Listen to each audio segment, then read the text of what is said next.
안녕하세요. 클리블랜드 한미교회 김민석 목사입니다. Simply Jesus, 예수님에 대한 성경 공부, 오늘이 이제 5번째 시간인지 모르겠습니다. 제가 이 성경 공부 영상 녹화된 거를 보니까요, 그 화면 색깔이 오렌지색으로 나오더라고요.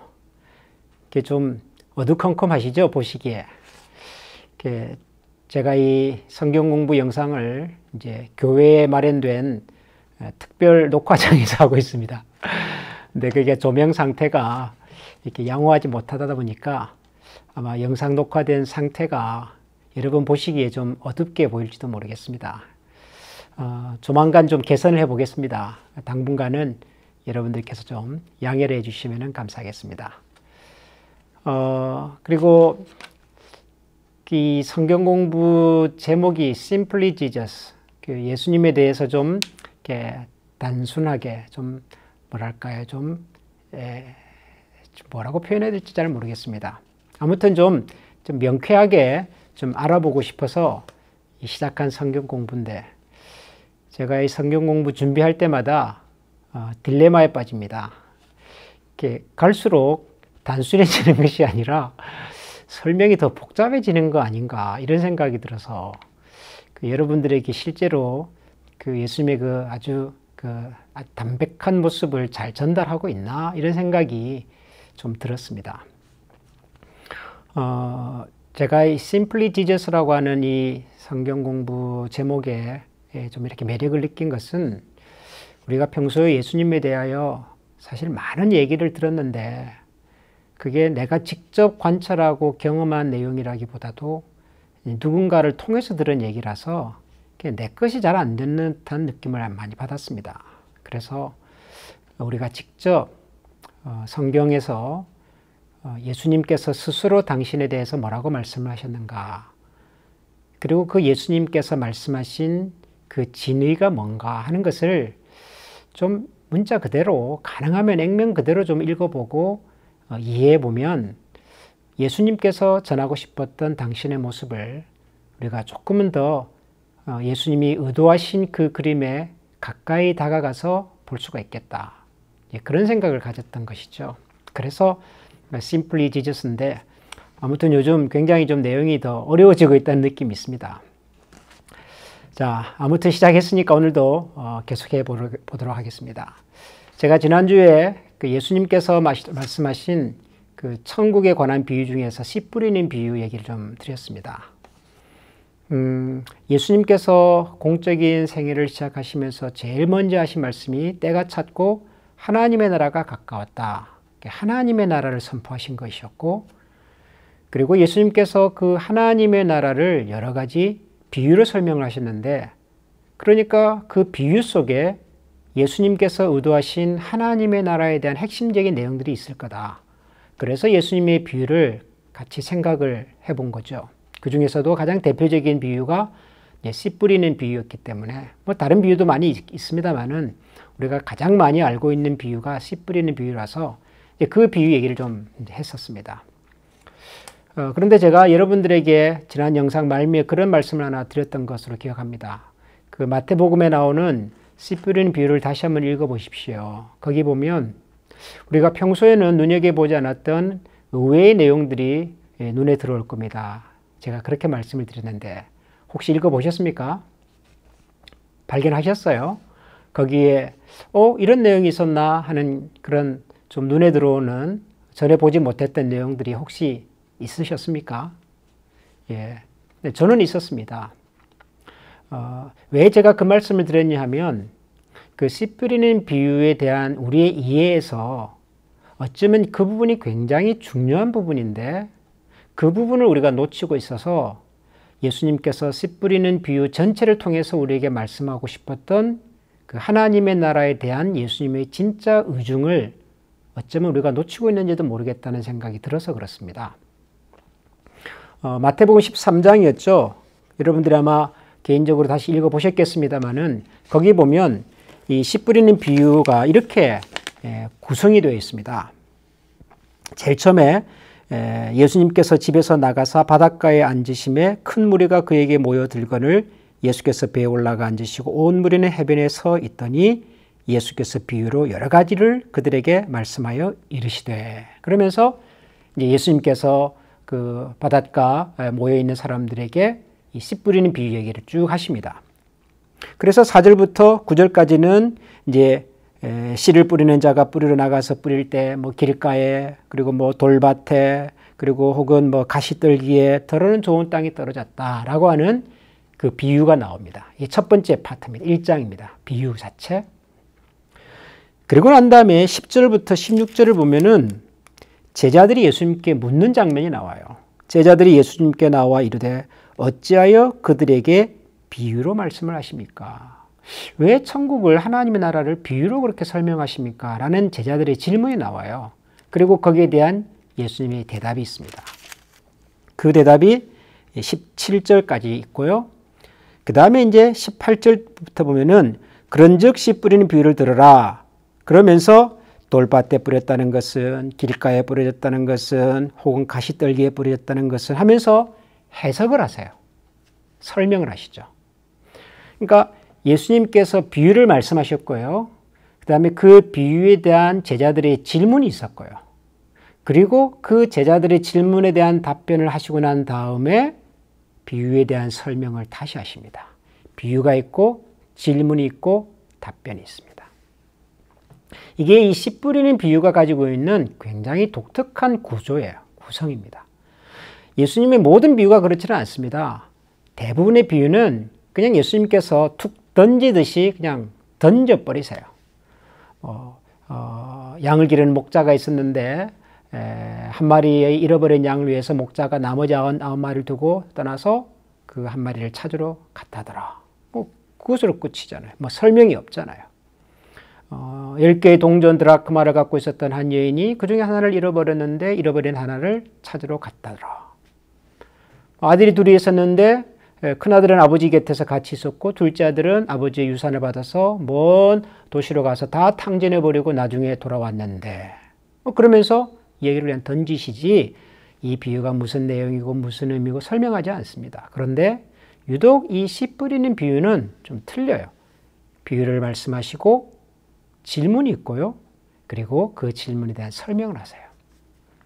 그런데 이 제자들의 질문, 이걸 우리가 많이 놓치고 그동안 이 씨 뿌리는 비유를 생각을 했다는 겁니다. 우리는 그냥 씨 뿌리는 비유 그러면은 뭐 좋은 밭, 길가, 돌밭, 그리고 막 가시들, 뭐 그래서 그 나무들은 뭐 어떤 거고 그것만 기억하고 있지, 그 중간에 있었던 제자들의 질문을 아마 거의 눈여겨보지 못했을 겁니다.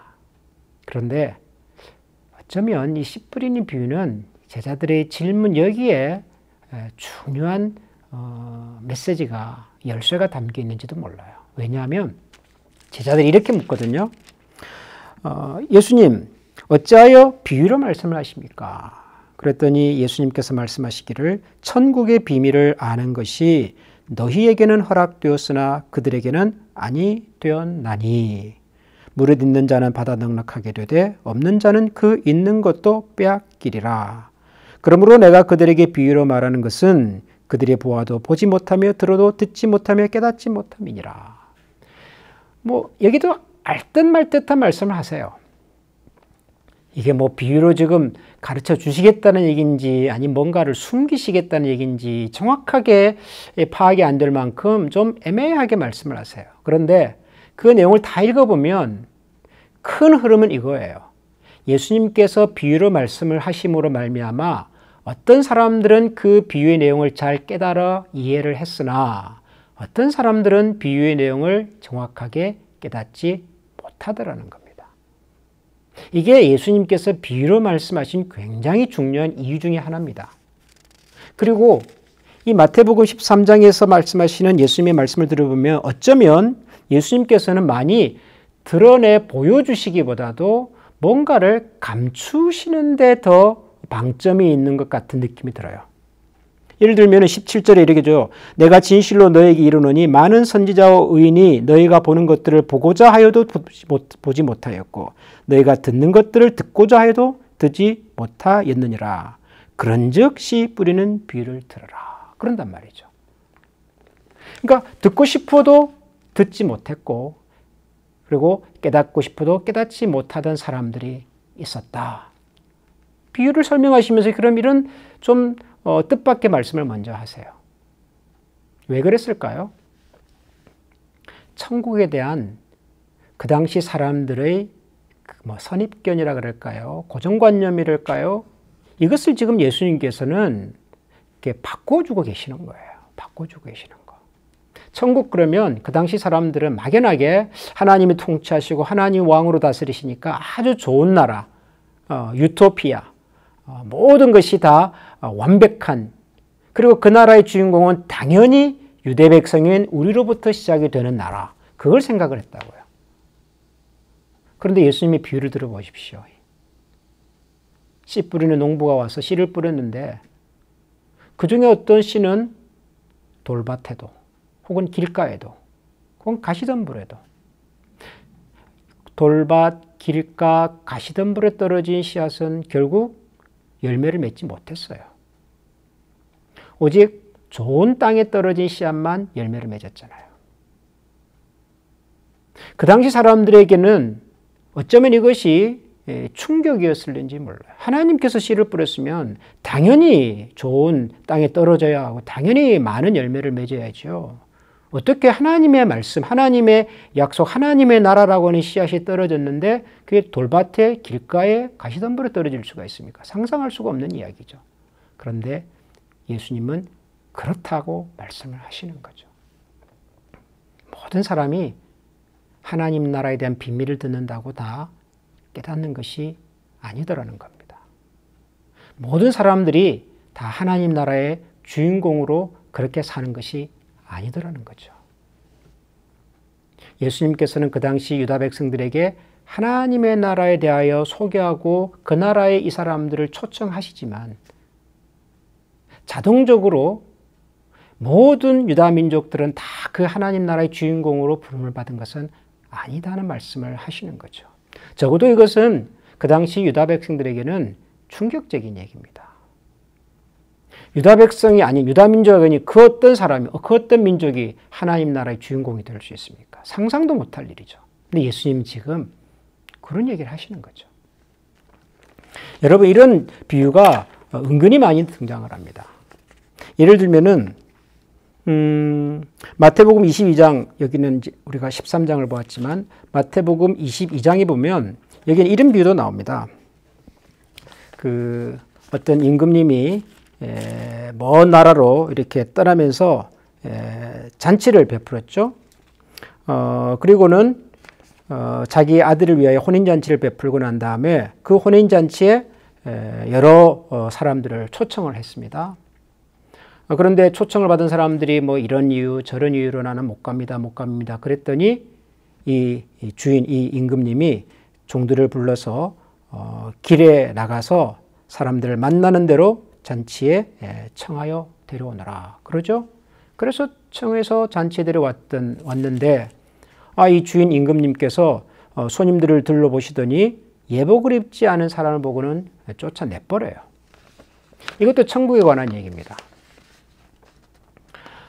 혼인잔치 그러면은 그냥 익숙하죠. 우리는 천국은 혼인잔치, 마치 어린 양의 혼인잔치와 같다, 이런 표현들이 많이 나오잖아요.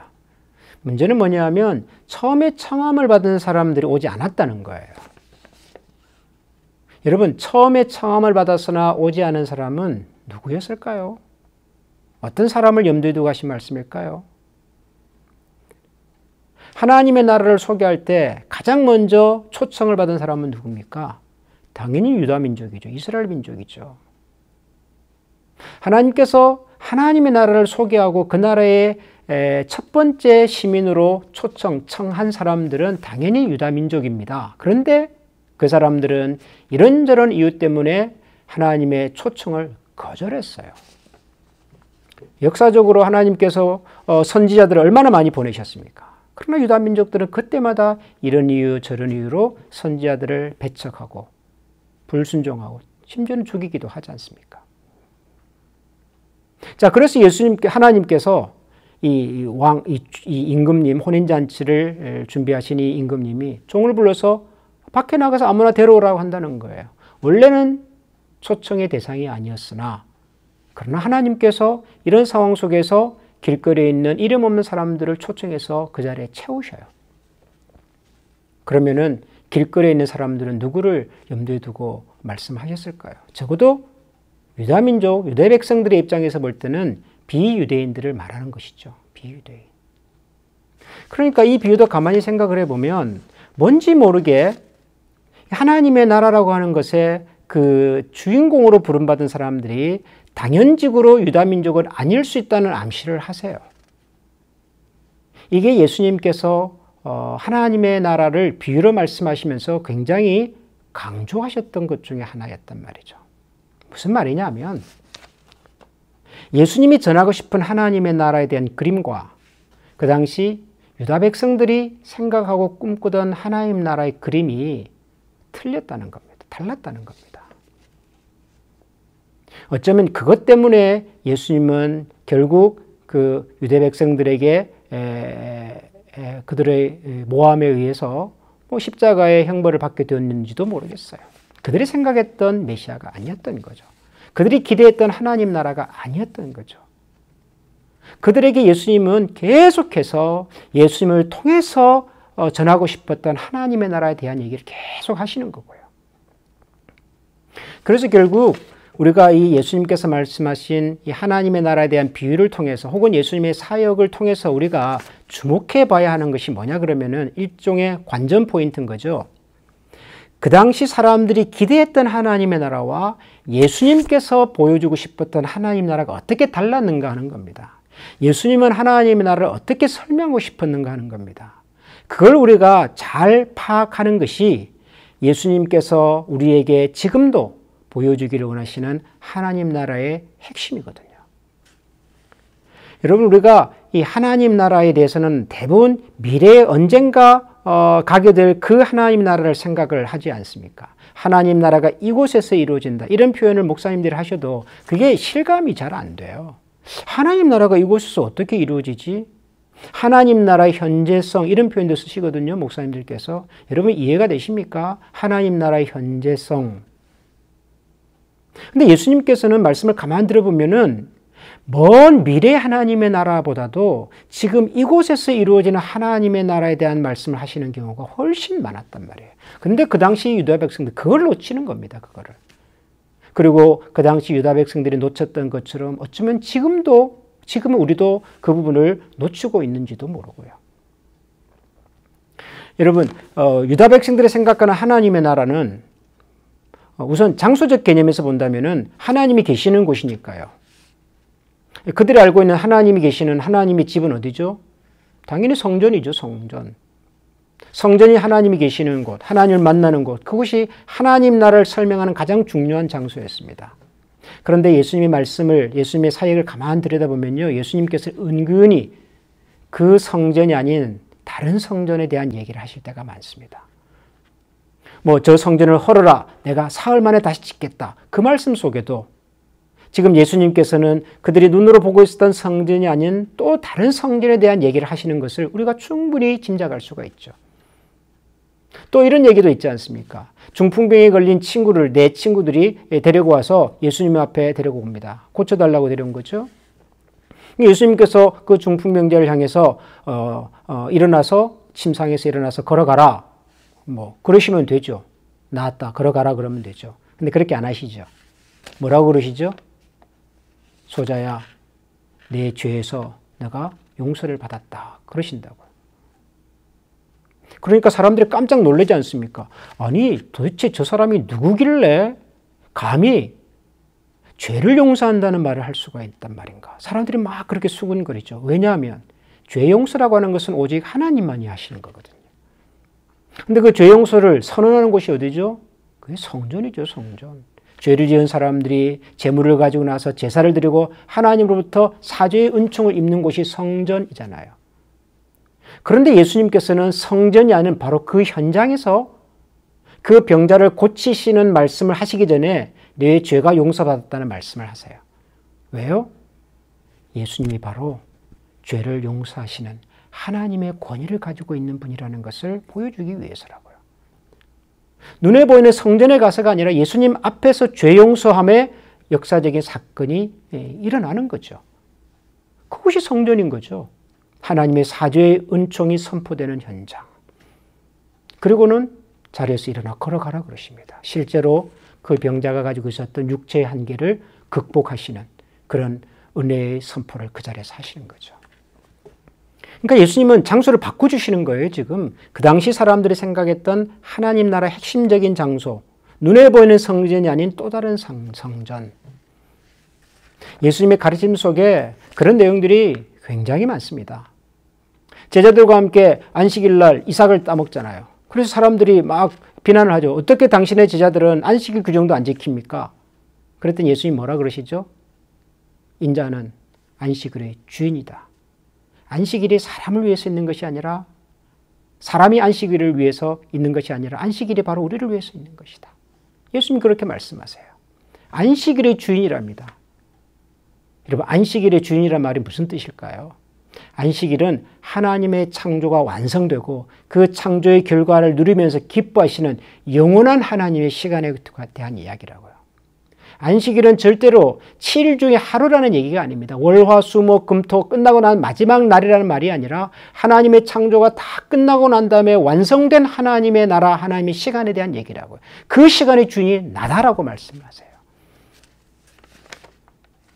유다 백성들이 가지고 있었던 하나님 나라의 시간에 대한 개념을 바꿔주는 거라고요. 이런 얘기입니다. 예수님의 비유의 핵심은 그 당시 사람들이 가지고 있었던 하나님의 나라에 대한 잘못된 생각들을 예수님의 관점에서, 하나님의 관점에서 새롭게 가르쳐 주시고 소개해 주시고 교정해 주시는 그런 내용들이 많아요. 그래서 우리는 예수님께서 의도하셨던 그 하나님 나라의 핵심이 뭔가를 다시 찾아보려고 합니다. 역시 다음 주입니다. 이제 다음 주에는 예수님께서 말씀하신 여러 가지 비유, 그분의 가르침, 사역 속에 들어있는 하나님 나라의 핵심적인 요소가 뭔가, 그것을 우리가 좀 살펴보고, 그리고 그 핵심적인 요소를 통해서 지금 우리가 하나님의 나라를 어떻게 현재적으로 경험하고 살아갈 수 있을지에 대한 말씀을 같이 한번 나눠보도록 하겠습니다. 우리 같이 한번 기도하겠습니다. 하나님에 대한 기대를 갖는 것, 그 참 귀한 일이긴 하지만 하나님께서 우리에게 보여주기를 원하셨던 하나님 나라에 대한 그림을 바르게 그려보기를 원합니다. 예수님의 말씀을 통해서, 예수님의 가르침을 통해서 다시 한번 예수님께서 저희들에게 전해주고 싶었던 하나님 나라의 비밀을 저희들이 새롭게 깨닫기를 원합니다. 이번 성경 공부 과정을 통하여 그 하나님 나라의 비밀을 우리 모두가 새롭게 알아가고 경험해가고 그 나라의 주인공으로 살아가는 귀한 경험이 우리 모두에게 꼭 있게 하여 주옵소서. 예수님 이름으로 기도합니다. 아멘.